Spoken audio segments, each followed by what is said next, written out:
Peace. First of all, trigger warning, this is a very sensitive subject and I don't want y'all to get sucker punched with it, even though this is a sociolinguistics lesson. I feel bad for anyone who wakes up one day and discovers that they have a sexual attraction to children. Listen to me carefully, and I'm not talking about people who have acted on it. I am not talking about people who have acted on it or harmed children. Listen carefully.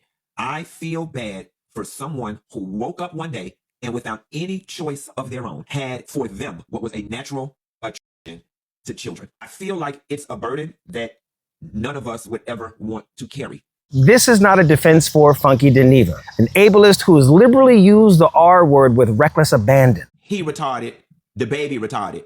Let they ass be one retarded family together. Let they ass interbreed until they retarded hearts are content, okay? I know it sounds cruel, and I hate to have had to have pulled the baby into it, but the apples don't fall too far from the tree. Retarded children come from retarded parents. And don't send me no emails about you working special ed and about using the word retarded, because retarded is what needs to be used to describe what's going on with them. But ironically finds themselves under fire for taking a position that is essentially expressing sympathy for a disorder that cannot be controlled. This is not a defense for pedophilia and certainly not a defense for predatory conduct with children. These are simply facts that y'all are welcome to do with what you will. About that clip, Funky Dineva is not referring to the general population of people, but a specific subset of people who have a natural attraction to children. In this case, those people would be pedophiles. In this context, natural doesn't mean normal. On a scientific level, natural simply means inherent. What constitutes natural in a scientific context involves neurological development, genetics, and also environmental factors. It's not simply desire. The classification of pedophilia starts as young as 16 with a 5-year age gap, meaning that there are pedophiles who are also themselves minors. Their frontal lobes have not fully developed and won't develop for years. They are still going through growing stages and need guidance that they will never ask for if they are being convicted of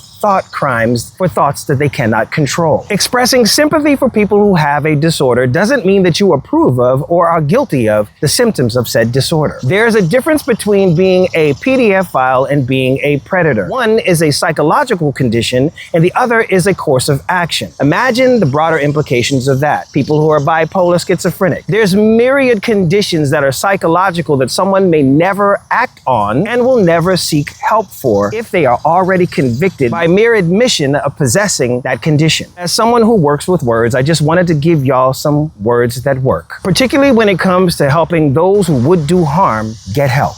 We out here.